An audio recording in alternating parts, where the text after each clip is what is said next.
Welcome to D6. This is professor Vinod Kumar. యుద్ధము, శాంతి ఈ రెండు కళలు లాంటివి. యుద్ధం అనివార్యమైనప్పుడు ఖచ్చితంగా యుద్ధం చేయాల్సిందే. శాంతి అనివార్యమైనప్పుడు ఖచ్చితంగా శాంతియుత వాతావరణాన్ని నెలకొల్పాల్సిందే. యుద్ధం లేకుండా శాంతి లేదు, శాంతి లేకుండా యుద్ధం లేదు. సో కాబట్టి ఇవాళ మనం ఎన్ని మాటలు చెప్పినా యుద్ధం వలన మానవ హననం జరుగుతుంది, శాంతికి విఘాతం కలుగుతుంది అన్నప్పుడు ఖచ్చితంగా యుద్ధాన్ని ముగించాల్సిందే. కానీ ఎప్పుడైనా సరే ఈ దళిత సమాజాన్ని విపరీతంగా హత్యలు చేస్తున్నప్పుడు, అవమానపరుస్తున్నప్పుడు, అన్యాయం చేస్తున్నప్పుడు శాంతిగా ఉండాలా? ఈ దేశంలో మానవులను చంపుతున్నప్పుడు శాంతిగా ఉండాలా? ఒక మనిషి ఇంకో మనిషిని చంపుతున్నప్పుడు శాంతిగా ఉండాలా? శాంతి ఎప్పుడు వస్తుంది? ఎదుటివాడు తిరుగుబాటు చేసినప్పుడే శాంతి వస్తుంది. శాంతి ఊరికే రాదు. వాడు చంపుతూ ఉంటే నువ్వు పడడం బానిసత్వం కింద వస్తుంది. బానిస సమాజానికి తిరుగుబాటు చేయడమే యుద్ధం. ఇవాళ యుద్ధం అనేది తుపాకీ పడితేనే యుద్ధం కాదు, ఆయుధం పడితేనే యుద్ధం కాదు. యుద్ధం అనేక రకాలుగా ఉంటుంది.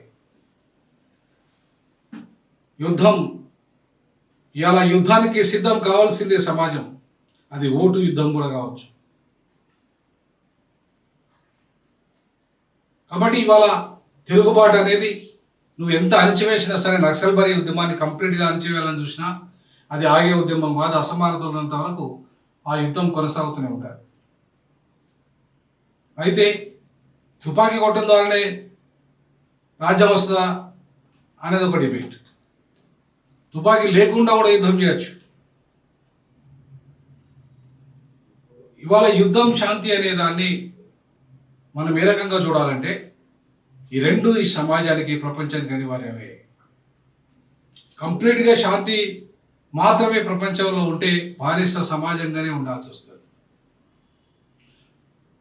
ఒక మనిషి ఒక మతం ఇంకో మతం మీద, ఒక ప్రాంతం ఇంకో ప్రాంతం మీద, ఒక రాజ్యం ఇంకో రాజ్యం మీద, ఒక మనిషి ఇంకో మనిషి మీద దౌర్జన్యము, దోపిడీ, అణిచివేత, హత్యలు, అన్యాయం చేసినప్పుడు శాంతియుతంగా ఎలా ఉండగలం?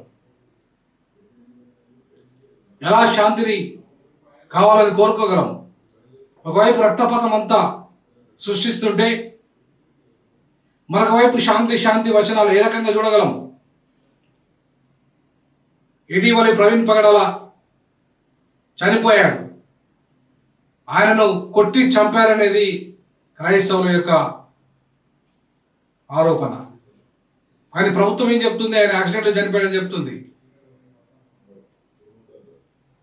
అలాగే నోరు మూసుకొని క్రైస్తవ సమాజం కూర్చుంటే, శాంతి, యేసుక్రీస్తు శాంతి సందేశం ఇచ్చాడు కదా, దేవుడు చూసుకుంటాను కూర్చుంటే, ఇవాళ రెచ్చిపోయే మూకలు రెచ్చిపోతూనే ఉంటారు. ఇలా క్రైస్తవ సమాజం నుండి ఇంత పెద్ద ఎత్తున తిరుగుబాటు వచ్చింది కాబట్టి, ఇంత పెద్ద ఎత్తున సోషల్ మీడియాలో చర్చ జరుగుతుంది కాబట్టి, ఇవాళ యుద్ధం క్రైస్తవులు ప్రకటించారు కాబట్టి అది ఇంకోని చంపితేనే యుద్ధం కాదు. ఆలోచన కూడా ఒక యుద్ధమే, మాట కూడా ఒక యుద్ధమే, ప్రశ్న కూడా ఒక యుద్ధమే, ప్రశ్నించడం కూడా ఒక యుద్ధమే. కాబట్టి యుద్ధం అనివార్యం ఈ సమాజంలో. యుద్ధానికి పద్ధతులు మారచ్చు. ఇవాళ టెక్నాలజీ వచ్చింది. ఈ టెక్నాలజీ డ్రోన్ టెక్నాలజీ కావచ్చు, ఆర్టిఫిషియల్ టెక్నాలజీ కావచ్చు, లేదంటే స్టార్ వార్స్ కావచ్చు. అంటే టెక్నాలజీ రూపం మారచ్చు, కానీ ఇవాళ యుద్ధం అనేది ఆ టెక్నాలజీలో కూడా ఉంది. Technological war. శాంతి ఎప్పుడు వస్తుంది? ప్రపంచంలో అసమానతలు లేనప్పుడు, అన్యాయం జరగనప్పుడు, అణచివేత లేనప్పుడు, బానిస సమాజం లేనప్పుడు. మరి ఇవన్నీ పోవాలంటే యుద్ధం చేయాల్సిందే. యుద్ధం చేయాల్సిందే. అది ఏ రకమైన యుద్ధమైనా కావచ్చు. యుద్ధం అనివార్యమైనప్పుడు యుద్ధం చేయాల్సిందే. పోరాటం ఈజ్ నథింగ్ బట్ యుద్ధమే. ఏ రకమైన పోరాటమైనా అది ఒక యుద్ధం. It is a war. ఎందుకు వస్తాయి వార్స్? ఎందుకు వస్తాయి యుద్ధాలు? ఎక్కడైతే అణచివేత ఉంటుందో, ఎక్కడైతే అసమానతలు ఉంటాయో, ఎక్కడైతే పీడించబడతారో, ఏ ప్రజలైతే పీడించబడతారో, ఏ ప్రాంతము, ఏ భాష, ఏ సమాజం పీడించబడుతుందో ఆ సమాజం ఖచ్చితంగా తిరుగుబాటు చేస్తుంది. అది ఏ రూపమైనా తీసుకోవచ్చు. దాన్నే యుద్ధం అంటాం. తిరుగుబాటుకి మరో పేరే యుద్ధం. సో కాబట్టి ఇవాళ తిరుగుబాటు అనేది ఎందుకు వస్తుంది? పహల్గామ్లో 26 మందిని దుర్మార్గంగా అమాయకులను చంపారు కాబట్టి కదా తిరుగుబాటు వచ్చింది. మరి యుద్ధం చేస్తే కదా 100 మంది దాదాపు ఉగ్రవాదులు చనిపోయారు. పైగా యుద్ధం చేయకుండా ఉంటే ఆ ఉగ్రవాదులు ఇంకా దుశ్చర్యలు ఎట్లనే కొనసాగుతాయి. వారి మీద చర్య లేకుండా శాంతి శాంతి అంటే ఎంతమంది మీ బలైతాం? ఎంతమంది మీ భారతీయులు బలైతారు? ప్రపంచమంతా కూడా ఎంతమంది బలైతారు ఈ ఉగ్రవాదానికి?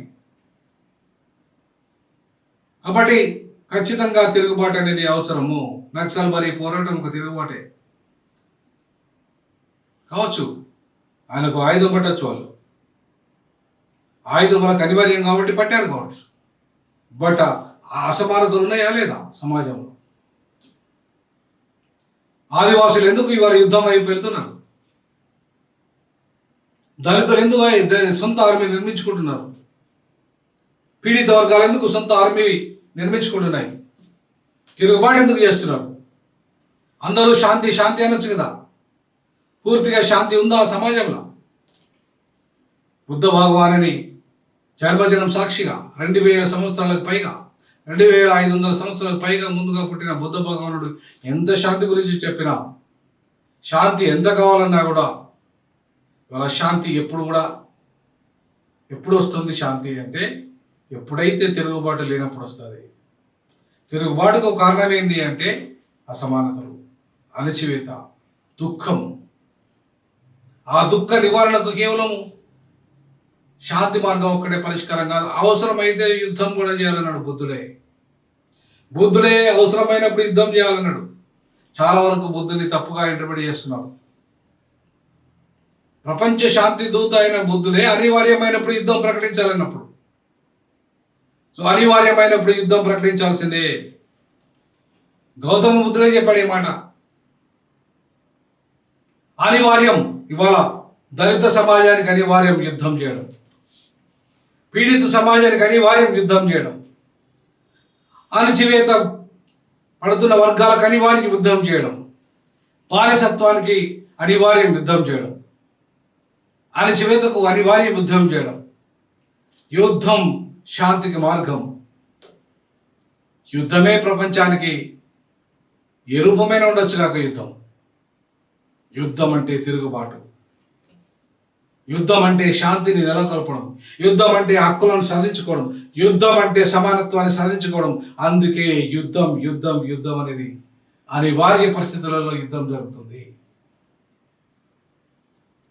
అంతేగాని శాంతి శాంతి శాంతి అనుకుంటా పోతే ఇవాళ ప్రపంచమే ఇవాళ మిగలదు. అనివార్యమైనప్పుడు, అవసరమైనప్పుడు యుద్ధం చేయక తప్పదు. అందుకే ఈ భారత సమాజమే కాదు, ప్రపంచ మానవాళికి ఒక బుద్ధుడు సరిపోడు, ఒక బౌద్ధం సరిపోదు. బౌద్ధం కేవలం శాంతి మార్గాన్ని మాత్రమే చెప్పలేదు. ఈ ప్రపంచ మానవాళి విముక్తికి జరగాలంటే అనేక సిద్ధాంతాలు, అనేక ఆలోచన విధానాలు. ఒక కార్ల్ మార్క్స్ వాళ్ళ ఎందుకు తుపాకీ పట్టాలన్నాడు? ఎందుకు అణచివేతకు వ్యతిరేకంగా తుపాకీ పట్టాలన్నాడు కార్ల్ మార్క్స్? ఎందుకు బుద్ధుడు తుపాకీ కొట్టం అవసరం లేదన్నాడు? ఆయన అవసరమైనప్పుడు యుద్ధం కూడా, బుద్ధుడు కూడా యుద్ధం చేయాలన్నాడు. కాబట్టి ఇవాళ బౌద్ధం కేవలం శాంతి మార్గంగానే చూడదు. బుద్ధుని 2500 పైగా ఆయన జన్మదినం సందర్భంగా యుద్ధం అనివార్యం అన్నాడు బుద్ధుడు. అసమానతలకు వ్యతిరేకంగా యుద్ధం అనివార్యం అన్నాడు బుద్ధుడు. ఈ అంశాన్ని మీద మీ యొక్క కామెంట్స్ తెలియజేయండి. ఖచ్చితంగా చాలా బుద్ధుల గురించి చెప్పాలంటే కొన్ని రోజులు కూడా సరిపోదు. బట్ ఈ చిన్న యొక్క వీడియో చేయడానికి కారణం ఏంటంటే అనివార్యమైనప్పుడు యుద్ధం తప్పదన్నాడు బుద్ధుడు. మనకు అనివార్యం వచ్చినప్పుడు, అవసరం వచ్చినప్పుడు యుద్ధం తప్పదు. అందుకే శాంతి కోసమే యుద్ధం. ఈ విషయాల పట్ల మీరు కామెంట్ రూపంలో తెలియజేయండి. ఖచ్చితంగా అనివార్యం అయినప్పుడు యుద్ధం తప్పదన్నాడు బుద్ధుడు. ఆయన మార్గం కరెక్ట్ మార్గం అని చెప్పేసి T6 డీజే భావిస్తుంది. జై భీమ్, జై పూలే, జై పెరియార్.